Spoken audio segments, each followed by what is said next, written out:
ओम शांति, ओम शांति, ओम शांति। आज बाबा कह रहे, मीठे बच्चे, बाप आए हैं तुम्हें कर्म अकर्म और विक्रम की गूढ़ गति सुनाने। जब आत्मा और शरीर दोनों पवित्र है तो कर्म अकर्म होता है और पतित होने से विक्रम होने लगता है। जब हम आत्मिक स्थिति में कर्म करते हैं और आत्मा और शरीर दोनों को पवित्र वाइब्रेशन देके, तो यहाँ भी अकर्म होता है लेकिन बहुत सूक्ष्म हो जाता है। लेकिन यही अकर्म सतयुग में परफेक्ट होगा, क्योंकि वहाँ शरीर भी पवित्र होगा। तो यहाँ बाबा कहते हैं कि अगर देह भान में अभी आप कर्म करते हैं तो विक्रम ही हो जाता है। प्रश्न है, आत्मा पर जंग चढ़ने का कारण क्या है और कट चढ़ी हुई है उसकी निशानी क्या है? जंग लगने का कारण क्या और किसी भी आत्मा के ऊपर जंग लगा हुआ उसका निशानी क्या है? उत्तर है, कट चढ़ने का कारण है विकार। पतित बनने से ही कट चढ़ती है। अगर अभी तक कट चढ़ी हुई है तो उन्हें पुरानी दुनिया की कशिश होती रहेगी। निशानी है, बाबा कहता है कि कट चढ़ने का कारण क्या हुआ कि हम पतित बन गए, विकारों में गिर गए। और किसी के ऊपर अगर कट चढ़ा हुआ तो उसका निशानी है कि उसका बार बार मन बुद्धि दुनिया की तरफ भागेगा, पतित दुनिया की तरफ भागेगा। तो बुद्धि क्रिमिनल तरफ जाती रहेगी, याद में रह नहीं सकेंगे। वो याद में नहीं रह सकेंगे, बार बार बोलेंगे ना कि पता नहीं बाबा को याद ही नहीं कर पा रहे हैं, तो यानी कि कट लगा हुआ है। ओम शांति। बच्चे इसका अर्थ तो समझ गए हैं। ओम शांति कहने से यह निश्चय हो जाता है कि हम आत्माएं यहाँ की रहवासी नहीं है। ओम शांति मतलब शांत अवस्था में रहना, तो यहाँ तो रह नहीं सकते हैं। हम तो शांति धाम की रहवासी हैं, हमारा स्वधर्म शांत है। जब घर में रहते हैं तो फिर यहाँ आकर पाठ बजाते हैं, क्योंकि शरीर के साथ कर्म करना पड़ता है। कर्म होता है एक अच्छा और एक बुरा। कर्म दोनों तरह का होता है, अच्छा या बुरा। कर्म बुरा होता है रावण राज्य में। रावण राज्य में सबके कर्म विक्रम बन गए हैं, एक भी मनुष्य नहीं जिससे कर्म विक्रम ना हो। बाबा कहता है एक भी ऐसा नहीं हो जो बोले कि हम विक्रम नहीं कर रहे हैं, नहीं, सबसे विक्रम हो रहा है। मनुष्य तो समझते साधु सन्यासी आदि से विक्रम नहीं हो सकता है, क्योंकि वो पवित्र रहते हैं, सन्यास किया हुआ है। वास्तव में पवित्र किसको कहा जाता है ये बिल्कुल भी वो नहीं जानते। बाबा क्या बोलता है कि केवल ब्रह्मचर्य ही नहीं, शरीर विकारों से पैदा हुआ, विकारों का हमारे अंदर ज्ञान है, तो हम पवित्र कैसे हो सकते हैं? और सतयुग में क्या होगा? विकारों का ज्ञान ही नहीं होगा। तो जब तक वह ना आए, बाबा कहता पतित पावन को बुलाते हैं, तो जब तक वो नहीं आए तब तक दुनिया पावन नहीं बन सकती है। यहाँ पतित दुनिया है, इसीलिए पावन दुनिया को याद करते हैं। पावन दुनिया में जब जाएंगे तो पतित दुनिया को याद नहीं करेंगे, लेकिन जब पतित दुनिया में आते हैं तो पावन दुनिया को याद करते हैं। तो पतित दुनिया को याद नहीं करेंगे तो वह दुनिया ही अलग है। हर एक चीज़ नई और फिर पुरानी होती है ना, तो नई दुनिया में एक भी पतित हो ना सके। नई दुनिया का रचयिता है परमपिता परमात्मा, वही पतित पावन है। उनकी रचना भी जरूर पावन होनी चाहिए ना। तो पतित से सो पावन और पावन सो पतित, ये सो दुनिया में किसी की बुद्धि में बैठ ना सके। मतलब कैसे पतित से पावन बनते हैं, पावन से पतित बनते हैं, ये सारी दुनिया नहीं जानती है, लेकिन बाबा अभी सारा राज समझा रहा है। कल्प कल्प बाप ही आकर समझाते हैं। तुम बच्चों में भी कई निश्चय बुद्धि होकर फिर संशय बुद्धि हो जाती है, माया एकदम हक कर लेती है। तुम महारथी हो ना, तो महारथियों का तो भाषण पर बुलाते हैं, महाराजाओं को भी समझाना है। तुम ही पहले पूज्य पावन पूज्य थे, अभी तो यह है पतित दुनिया। पावन दुनिया में भारतवासी ही थे। तुम भारतवासी आदि सनातन देवी देवता धर्म के डबल सिरता संपूर्ण निर्विकारी थे। बाबा याद दिला रहा सारा कुछ और बोल रहा है कि सबको जाओ बताओ कि जो अभी के राजा हैं उनको भी बोलो कि हम ही पूज्य थे और अभी पुजारी राजा बन गया, फिर से निर्विकारी बनकर विश्व का राज्य भाग पाना है। तो ऐसे ऐसे समझाना होता है ना महारथियों को। तो इस नशे में समझाना होता है, नशे से समझाना कि हम बन रहे हैं और ये नशा दिखना चाहिए। भगवानुवाद, काम चिता पर बैठकर सांवरे बन जाते, फिर ज्ञान चिता पर बैठने से गोरा बनते हैं। जब काम चिता पर बैठते हैं तो एकदम काले हो जाते हैं, और जब ज्ञान में आते हैं तो पावन बनने लगते हैं।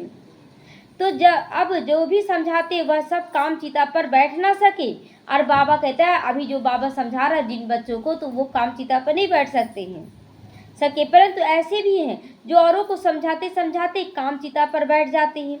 आज यह समझाते कल विकार में गिर पड़ते हैं। बहुत ऐसे बच्चे हैं। माया बड़ी जबरदस्त है ना, बात मत पूछो। औरों को समझाने वाले खुद कामचिता पर बैठकर काले हो जाते हैं, फिर पछताते हैं हमने क्या किया। बॉक्सिंग चल रही है ना माया की, तो बॉक्सिंग में देखा और कशिश आई, स्त्री को देखा बस कशिश आई, काला मुंह कर लिया, है ना, आकर्षण जाग जाता है। माया बड़ी दुस्तर है। प्रतिज्ञा कर फिर गिरते रहते हैं तो कितना 100 गुना दंड पड़ जाता है। तो वह जैसे शूद्र समान पतित हो गया, ब्राह्मण बना और फिर अगर विकारों में गिर गया तो शूद्र के समान एकदम पतित हो गया, 100 गुना दंड चढ़ गया। तो गाया भी हुआ ना, अमृत पीकर फिर बाहर में जाए तो दूसरों को सताते थे, गंध करते थे। ताली तो 2 हाथ से बजती है ना, एक से बज ना सके। अब देखिए बोलते हैं कि दुनिया आकर्षित कर ली, आपके अंदर था वो विकार तभी आकर्षित की है। अगर आपके अंदर कुछ भी नहीं रहता तो थोड़ी आकर्षित करती। तो ताली दोनों हाथों से बजता, दुनिया का तो है ही कलयुगी वातावरण, लेकिन हमारे अंदर भी अंश मात्र भी होगा तो वो हमें अपनी ओर खींचेगा। तो गाया भी हो ना, अमृत पीकर बाहर में जाए दूसरों को सताते थे, गंध करते थे। ताली 2 हाथ से बजती है, एक से तो बज ना सके, दोनों खराब हो जाते हैं। फिर कोई तो समाचार भी देते हैं, फिर कोई लज्जा के मारे समाचार भी नहीं देते। समझते कहाँ ब्राह्मण कुल में नाम बदनाम ना हो जाए। मतलब 10 साल 5 साल चल लिए और अचानक विकार में गिर गया, अगर अपने मुख से बोलेंगे तो बोलेंगे कि मेरा नाम खराब ना हो जाए, तो छुपा भी लेते हैं। तो शुद्ध युद्ध में कोई हारते हैं तो हाहाकार हो जाता है ना, अरे इतने बड़े पहलवान को गिरा दिया। ऐसे बहुत एक्सीडेंट होते हैं। माया थप्पड़ मारती रहती है, बहुत बड़ी मंजिल है ना, तो ऊपर चढ़कर भी गिर सकते हैं, चकनाचूर हो सकते हैं। अब तुम बच्चे समझाते हो कि जो सतो प्रधान गोरे थे वही कामचिता पर बैठने से काले तमो प्रधान बन गए हैं। राम को भी काला बनाते हैं, चित्र तो बहुतों के काले बनाते हैं, परंतु मुख्य बात है समझाई जाती है कि यहाँ पवित्र बनने की। यहाँ रामचंद्र का काला चित्र, उनसे पूछना चाहिए काला क्यों बना देते हैं, क्यों काला बनाते हैं। समझाते नहीं है कि काला ही जन्म लिए क्या, तो कह देंगे यह तो ईश्वर की भावी है, काला हो गया। तो यह चलता आता है, क्यों होता है, क्या होता है, यह कुछ भी नहीं जानते। अब तुमको बाप समझाते हैं कि काम चिता पर बैठने से पतित दुखी बर्थ नॉट ए पेनी बन गए, कौड़ी मिसल हमारा जीवन बन गया। हम जब से गिरे इसीलिए काला दिखाते हैं, और काला जब संपूर्ण बन जाते हैं तब जाके बाबा आता है और फिर से गोरा बनाता है। तो वह है निर्विकारी दुनिया, यह विकारी दुनिया। तो ऐसे ऐसे समझाना चाहिए कि यह सूर्यवंशी या चंद्रवंशी फिर वैश्यवंशी बनना है। वाम मार्ग में आने से फिर वह देवता नहीं कहला सकते। जगतनाथ के मंदिर में ऊपर में देवताओं का कुल दिखाते हैं, इसे देवताओं की है, ड्रेस देवताओं की है, लेकिन एक्टिविटी बड़ी गंदी दिखाते हैं। मतलब खजुराहो मंदिर में या पूरी में जाएंगे ना तो देखेंगे देवी देवता का चित्र बना हुआ, लेकिन पूरा काम विकारी गंदे गंदे चित्र बने हुए हैं। देख कर भी मन आंख नीचे झुक जाए, ऐसा ऐसा चित्र बना कर रख दिए। क्या उनके मन में संकल्प चला पता नहीं। तो बाप जिन बातों पर अटेंशन खिंचवाते हैं, ध्यान देना चाहिए ना। मंदिरों में बहुत सेवा है, हो सकती है श्रीनाथ द्वारे में भी जाकर समझा सकते हो। पूछना चाहिए इनको काला क्यों बनाया है, यह समझाना तो बहुत अच्छा है ना। काला क्यों बनाया इस पर समझाना बहुत अच्छा है, क्योंकि देवी देवता तो एकदम गोरे हैं। तो वह है गोल्डन एज, यह आयरन एज है। कट चढ़ जाती है ना, अब तुम्हारी कट उतर रही है। जो याद ही नहीं करते तो कट नहीं उतरती। बहुत कट चढ़ी हुई होगी तो उसे पुरानी दुनिया की कशिश होती रहेगी। बाबा कहते हैं ना कि अगर बहुत ज़्यादा कट चढ़ा होगा तो उसको पुरानी दुनिया का कशिश होता रहेगा।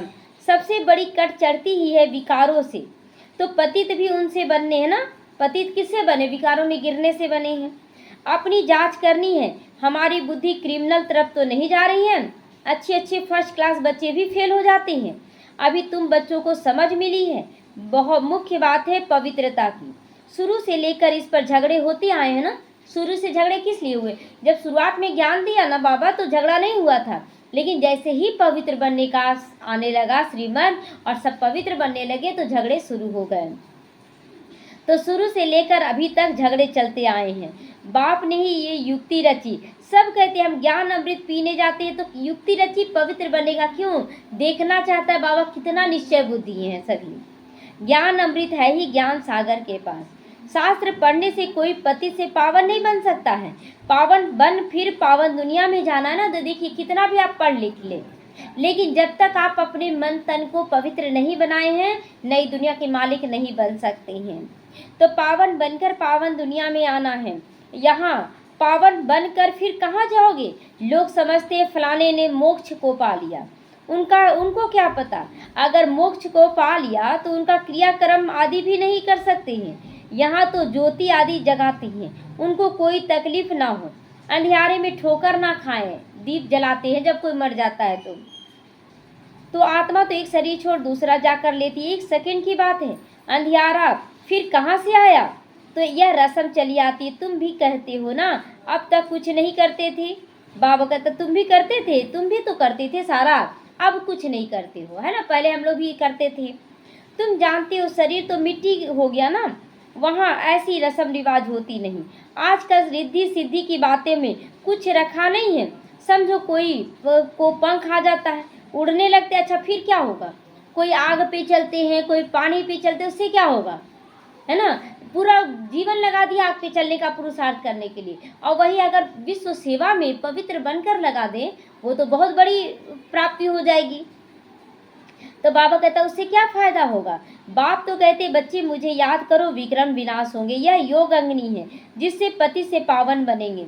नॉलेज से धन मिलता है, योग से एवर हेल्दी पवित्र, ज्ञान से एवर वेल्दी धनवान बनते हैं। ज्ञान से क्या बने? एवर वेल्दी बने, मतलब धनवान बने, और योग से एवर हेल्दी बनते हैं। तो योगी की आयु बहुत बड़ी होती है। योगी तपस्वी जो रहेगा ना, उसका खान पान सब एकदम सूक्ष्म होता चला जाता है, शुद्ध सात्विक होता है। वो दिनचर्या को फॉलो करता है, शुद्ध सात्विक दिनचर्या को, तो उसकी आयु बहुत लंबी हो जाती है। तो भोगी कम हो जाती है। श्री कृष्ण को योगेश्वर कहते हैं। ईश्वर की याद से श्री कृष्ण बना ना, तो उनको स्वर्ग में योगेश्वर लेकिन नहीं कहेंगे, वह तो प्रिंस है वहाँ का। तो योगेश्वर यहाँ बना, खुद योग सीखा और दूसरों को भी सिखाया, यहाँ से वो प्रारब्ध लेकर गया। तो जिनसे यह बना कर्म अकर्म विक्रम की गति भी बाप ने समझाई है। आधा कल्प हम राम राज्य, आधा कल्प रावण राज्य में जाते हैं। विकार में जाना यह सबसे बड़ा पाप है। सब भाई बहन हैं। जब बाबा के बच्चे, बहुत बच्चे बोलते हैं कि बाबा के बन गए ना तो हम आपस में शादी कर सकते हैं ताकि एक दूसरे के साथ अच्छे से ज्ञान में चल सके। लेकिन बाबा कहता है एक माँ बाप के बच्चे शादी कर ले तो कितनी निंदा होती है कि आपस में देखो भाई बहन शादी कर लिया। तो यहाँ हम ब्रह्मा कुमार कुमारियाँ बने हैं, कैसे कर सकते आपस में? वो तो बाबा गंधर्वी विवाह करवाया दुनिया से बचाने के लिए, लेकिन कभी साथ नहीं रहे वो लोग। तो यह सबसे बड़ा पाप है। आत्माएं सब भाई भाई हैं। भगवान की संतान होकर फिर क्रिमिनल असॉल्ट कैसे करते हैं? हम बीके विकार में जा नहीं सकते हैं। इस युक्ति से ही तो पवित्र रह सकते हैं। तुम जानते अभी रावण राज्य खत्म होता है, फिर हर एक आत्मा पवित्र बन जाती है। उसको कहा जाता है घर घर में सोजरा, मतलब हर एक शरीर में आत्मा बैठी है और आत्मा जागृत है तो सोजरा हो जाता है। तुम्हारी जोत जगी हुई है, ज्ञान का तीसरा नेत्र मिला है। सत्युग में सब पवित्र ही रहते हैं, यह भी तुम समझते हो। अभी दूसरों को भी समझाने की बच्चों में नंबरवार ताकत रहती है। बच्चों को समझाने की नंबरवार ताकत क्यों होता है? क्योंकि कुछ ना कुछ हमारे अंदर कमी है, हम उस कमी को देखते हुए फिर चलते हैं। अरे ऐसा तो चलता है ना, थोड़ा बहुत चलता है, तो दूसरों को समझाते हैं कि बच्चों में नंबरवार ताकत रहती है। नंबरवार ताकत रहती है। राजधानी कैसे स्थापन होती, कोई की बुद्धि में ये नहीं होगा। तुम जानते हो, तुम सेना हो ना। अभी देखिए हम लोग को समझ में आ रहा राजधानी कैसे स्थापन हो रही है। बहुत सारे बच्चे आते हैं ज्ञान में, लेकिन नंबरवार हो जाते हैं। कोई बहुत अच्छा चलने लगते हैं, कोई थोड़ा कम, कोई गिर भी जाते हैं। तो यही राजधानी स्थापन हो रही है, लेकिन कोई नहीं जानता कि राजधानी कैसे बन रही है। तुम सेना हो, तुम जानते हो याद के बल से पवित्र बनकर हम राजा रानी बन रहे हैं। फिर दूसरे जन्म में गोल्डन स्पून इन माउथ होगा। जितना हम यहाँ पुरुषार्थ करेंगे तो वहाँ सुख शांति भरपूर होगा, सारा भंडारा भरपूर होगा, ऊंचा पद होगा।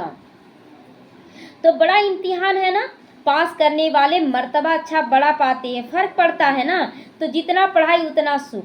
यह तो भगवान पढ़ाते हैं, यह नशा चढ़ा हुआ रहना चाहिए।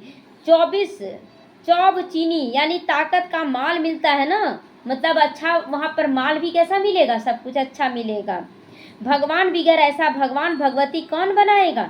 तुम अभी पति से पावन बन रहे हो, फिर जन्म जन्मांतर के लिए सुखी बन जाएंगे, ऊंचा पद पाएंगे। पढ़ते पढ़ते फिर गंदे बन जाते हैं। देह अभिमान में आने से ज्ञान का तीसरा नेत्र ही बंद हो जाता है। माया बड़ी जबरदस्त है ना। बाप खुद कहते हैं बड़ी मेहनत का काम है, अभी बहुत मेहनत, आत्मा समझना ही बहुत मेहनत का काम है। मैं कितनी मेहनत करता हूँ, ब्रह्मा के तन में आकर देखो।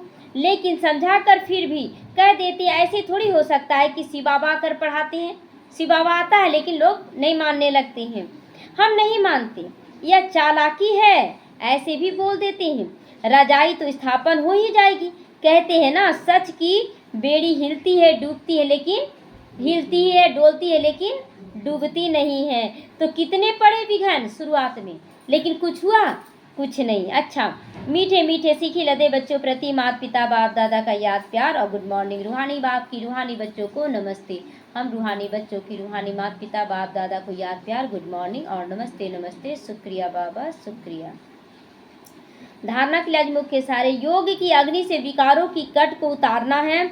अपनी जांच करनी है कि हमारी बुद्धि क्रिमिनल की तरफ तो नहीं भागती है, गंदे विचारों की तरफ तो नहीं भागती है। निश्चय बुद्धि बनने के बाद फिर कभी भी किसी भी बात में संशय नहीं उठाना, ये क्या कैसे नहीं बोलना है।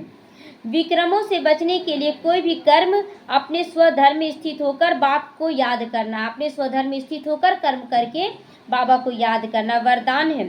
श्रेष्ठ पालना की विधि द्वारा वृद्धि करने वाले सभी की बधाइयों के पात्र भवा। अगर आप श्रेष्ठ पालना करते हैं, बहुत कोई आत्मा आ रही है ज्ञान में, आप उसको ज्ञान से, योग से, धारणा, सेवा से, हर तरह से उसको पालना दे रहे हैं बहुत प्यार से, तो वो आत्मा हर वक्त आपकी महिमा करेगी कि आपसे बहुत अच्छा लग रहा है, मम्मा बाबा की फीलिंग आ रही है, बहुत अच्छा पालना मिल रहा है। तो ये बधाइयाँ मिलने के पात्र बनते हैं हम लोग। तो संगम युग बधाइयों से ही वृद्धि पाने का युग है। जैसे किसी को अच्छा लगा, वो दूसरे तीसरे को बताएगा ना कि बहुत अच्छा लग रहा, आप भी जुड़ो, तो बधाइयों से ही वृद्धि को पाएंगे। तो बाप की, परिवार की बधाइयों से ही आप बच्चे पल रहे हो, बधाइयों से ही नाचते गाते पलते उड़ते जा रहे हो। यह पालना भी वंडरफुल है। तो आप बच्चे भी बड़ी दिल से, रहम की भावना से दाता बनकर हर घड़ी एक दो को बहुत अच्छा कहकर बधाइयाँ देते रहना है, सबको देते रहना है। यही पालना की श्रेष्ठ विधि। हर एक को बोलना आप बहुत अच्छा कर रहे हो, आप बहुत अच्छा कर रहे हो। इस विधि से सर्व की पालना करते रहो तो बधाइयों के पात्र बन जाओगे। स्लोगन है, अपना सरल स्वभाव बना लेना, यही समाधान स्वरूप बनने की सहज विधि। अपना सरल स्वभाव मतलब देखिए, कोई कल बाबा ने बोला कि झुकना पड़े, बदलना पड़े, सहना पड़े, लेकिन बहुत अच्छे से सबको लेकर चलना, तो सरल स्वभाव होना चाहिए। मातेश्वरी जी के अनमोल महावाक्य, पुरुषार्थ और प्रारब्ध का बना हुआ अनादि ये ड्रामा है, ड्रामा ये बना हुआ है मातेश्वरी। पुरुषार्थ और प्रारब्ध दो चीजें हैं। पुरुषार्थ से प्रारब्ध बनती है, अनादि सृष्टि का चक्र फिरता रहता है। जो आदि सनातन भारतवासी पूज्य थे वही पुजारी बने, फिर वही पुजारी पुरुषार्थ करके पूज्य बनते हैं। खेल ये चल रहा है, यह उतरना और चढ़ना अनादि ड्रामा का खेल बना हुआ है। तो जिज्ञासु जो रहते वो पूछते, मातेश्वरी मेरा यही प्रश्न उठता है कि यह ड्रामा ऐसा बना हुआ है, तो फिर अगर ऊपर चढ़ना होगा तो आप वहीं चढ़ जाएंगे, पुरुषार्थ करने से क्या फायदा हुआ, क्यों फायदा, क्या फायदा, जो चढ़ेंगे फिर गिरेंगे ही, तो फिर इतना पुरुषार्थ ही क्यों करें। तो मातेश्वरी जी कहती हैं, आपका कहना यह ड्रामा हूबहू रिपीट होता है, तो क्या ऑल माइटी परमात्मा सदा ऐसे खेल को देखकर थकता नहीं है। दूसरा सवाल पूछ रहा कि भगवान थकता नहीं है, रोज रोज यही खेल देखता है। जैसे 4 ऋतुओं में सर्दी गर्मी आदि का फर्क रहता है ना, तो क्या इस खेल में फर्क नहीं पड़ेगा। अब मातेश्वरी जी कहती है, बस यही तो खूबी है इस ड्रामा की, हूबहू रिपीट होता है। और इस ड्रामा में और भी खूबियां हैं जो रिपीट होते हुए भी नित्य नया लगता है। यहाँ पर जैसे जैसे हम लोग आगे बढ़ते हैं तो नया लगता है, क्योंकि हम लोग भूले हुए हैं। वो तो बाबा याद दिलाया ना कि आप ऐसे थे ऐसे बन गए। अब जन्म लेते तो बच्चा जन्म लेता है, फिर पलता है, पढ़ाई करता है, जॉब करता है, फिर शादी ब्याह करता है, फिर बूढ़ा होता है और फिर मरता, फिर बच्चा बनता, भूल जाता है ना। तो एक नया जीवन स्टार्ट होता है। तो पहले तो अपने को यह भी शिक्षा नहीं थी, लेकिन जब नॉलेज मिली तब तो जान गए ना। तो जो भी सेकंड बाय सेकंड पास होता है बस हूबहू पहले वाला चलता है, परंतु जब उसको साक्षी हो, देखते हो, तो नित्य नया समझते हो। अभी सुख दुख दोनों की पहचान मिल गई है, इसीलिए ऐसे नहीं समझना अगर फेल होना होगा तो पढ़े ही क्यों। ये पहले नहीं सोच लो कि हम फेल हो जाएंगे तो क्यों पढ़ें। तो फिर तो ऐसे भी समझ है, अगर खाना मिलना होगा तो आप ही मिल जाएगा, फिर मेहनत इतना क्यों करते हो कमाने के पीछे, बनाने के पीछे। मम्मा कितना क्लियर कर रही हैं कि पुरुषार्थ के लिए तो आप बहानाबाजी दे देते हो, लेकिन आप खाना खाते हो, क्यों खाते हो, छोड़ दो, मरना तो है ही, भूखे मर जाओ, इतना कमाते क्यों हैं। तो ऐसे भी समझें। तो हाँ, वैसे तो हम देख रहे हैं अब चढ़ती कला का समय आया है, वही देवता घराना स्थापन हो रहा है, तो क्यों ना भी वो ही सुख ले लेवे। जैसे देखो अब कोई जब बनना चाहता है तो पुरुषार्थ करेगा, तब उस डिग्री को हासिल करेगा। अगर उसमें फेल हो गया तो मेहनत ही बर्बाद हो जाती है, परंतु इस अविनाशी ज्ञान में ऐसे नहीं होता, जरा भी इस अविनाशी ज्ञान का विनाश नहीं होता है। मतलब जैसे उसमें फेल हो गया तो चलो फिर से एग्जाम दे दिया, लेकिन यहाँ ऐसा नहीं होता। यहाँ अगर थोड़ा सा भी आप ज्ञान ले लिए तो उसका भी प्रारब्ध फिक्स है, फेल पूरा नहीं कहेंगे, और जितना दिन आप फेल हुए तो उसका भी प्रारब्ध फिक्स हो जाएगा। तो बाबा कहते हैं कि इस अविनाशी ज्ञान का विनाश नहीं होता है, कर कितना पुरुषार्थ कर दैवी घराने में न भी आवे, परंतु अगर कम पुरुषार्थ किया तो भी उस सतयुगी दैवी प्रजा में आ सकते हैं। मम्मा क्लियर कर रही है कि अगर आप थोड़ा भी पुरुषार्थ कर लिए तो दैवी प्रजा में आ सकते हैं, परंतु पुरुषार्थ करना जरूर है, पुरुषार्थ जरूर कराता है बाबा, क्योंकि पुरुषार्थ से ही प्रारब्ध बनेगी। बलिहार पुरुषार्थ की गाई जाती है, पुरुषार्थ का गाया जाता है, प्रारब्ध का नहीं गाया जाता है। आप मेहनत करके जॉब किए तो जॉब करना का गायन नहीं है, आप कितना पहले मेहनत किए उसका गायन होता है कि कैसे कैसे आगे बढ़े। तो यह ईश्वरीय नॉलेज सब मनुष्य आत्माओं के लिए है। तो पहले तो अपने को एक मुख्य पॉइंट ख्याल में अवश्य रखनी है। अब इस मनुष्य सृष्टि झाड़ का बीज रूप परमात्मा है, तो उस परम पिता परमात्मा द्वारा जो नॉलेज प्राप्त हो रही है वो सब मनुष्यों के लिए जरूरी है। सभी धर्म वालों को यह नॉलेज लेने का अधिकार, इसलिए सभी आत्माओं को नॉलेज जरूर देना है परमात्मा का। भल हर एक धर्म की नॉलेज अपनी अपनी है, हर एक का शास्त्र अपना अपना है, हर एक की मत अपनी अपनी है, हर एक का संस्कार अपना अपना है, लेकिन यह नॉलेज सबके लिए है ना, कि मैं आत्मा हूँ, रूह हूँ, लाइट हूँ, ये तो सबके लिए है। कर्म अच्छा करना चाहिए, जैसा कर्म वैसा भाग्य, नेकी कर दरिया में डाल, है ना, ये सब सभी लोगों के लिए जरूरी है। तो भल वो इस ज्ञान को ना भी उठा सके, हमारे घराने का ना भी आवे, परंतु सबका पिता होने के कारण उनसे योग लगाने से फिर भी पवित्र अवश्य बन जाएंगे। इसलिए भगवान से योग तो लगाएंगे ना, तो उनसे योग लगाने से पवित्र अवश्य बनेंगे। इस पवित्रता के कारण अपने ही सेक्शन में पद अवश्य पाएंगे, क्योंकि योग को भी सभी मनुष्य मानते हैं। तो जैसे आप अच्छा कर्म का ज्ञान दे दिए सभी को, तो चलो ठीक है, अपने भगवान से ही योग लगा रहे हैं, तो जिस भी धर्म में आएंगे, जिस भी जन्म में आएंगे, वो ऊंचा पद के अधिकारी बन जाएंगे। तो इस पवित्रता के कारण अपने ही सेक्शन में पद अवश्य पाएंगे, क्योंकि योग को तो सभी मानते हैं ना। बहुत मनुष्य ऐसे कहते हैं कि हमें भी मुक्ति चाहिए, मगर सजाओं से छूटकर मुक्त होने की शक्ति भी इस योग से ही मिल सकती है। योग लगाने से कि आप परमात्मा से योग लगाएं, बाबा को याद करें, जिस देवी देवता को मानते हैं उसको याद करके अच्छा कर्म करें, मुक्ति अवश्य मिल जाएगी। अच्छा, ओम शांति।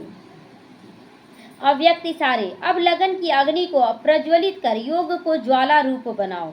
आप बच्चों के पास पवित्रता की जो महान शक्ति है, ये श्रेष्ठ शक्ति ही अग्नि का काम करती है, जो सेकंड में विश्व के कीचड़े को भस्म कर सकती है। जब आत्मा पवित्रता की संपूर्ण स्थिति में स्थित होती है तो उस स्थिति के श्रेष्ठ संकल्प से लगन की अग्नि प्रज्वलित होती है। बाबा क्या कह रहा है कि जब बाबा से योग लगाते हैं तो हमारे अंदर का कीचड़ा, जैसे झाड़ फूस होता है, आग लगाते हैं तो झाड़ फूस और अग्नि पैदा कर देता है कि नहीं, तो उसी तरह जैसे बाबा को याद करते हैं तो अग्नि और तेज हो जाती है, जैसे जैसे बाबा से योग लगाते हैं, और हमारे अंदर का जो विकार है वो जलने लगता है, तो लगन की अग्नि प्रज्वलित होती है और कीचड़ा भस्म हो जाता है। वास्तव में यही योग ज्वाला है। अभी आप बच्चे अपनी इस श्रेष्ठ शक्ति को कार्य में लगाओ। कौन सी शक्ति? अपने मन और तन की पवित्रता की शक्ति। तो बहुत बच्चे बोलेंगे कि हम तन से तो पवित्र नहीं है अभी, जैसे बंधन है, तो तन से नहीं, आप विकारों का ज्ञान हो गया, आप अंदर से पूरी तरह से मन से विकारों को छोड़ रहे हैं और तन से भी बोल रहे हैं कि मैं पवित्र आत्मा हूँ और अच्छा अच्छा कर्म कर रहे हैं, तो आप भी पवित्रता का वाइब्रेशन फैला रहे हैं। बाकी दो आत्माओं का बंधन है, उसको बाबा फिर क्लियर करेगा। तो इसीलिए नहीं सोचना है कि हम तो पवित्र नहीं है, ये ग्लानि नहीं, हम हैं पवित्र। तो इस तरह से हमें पवित्रता का वाइब्रेशन फैलाते रहना है। ओम शांति।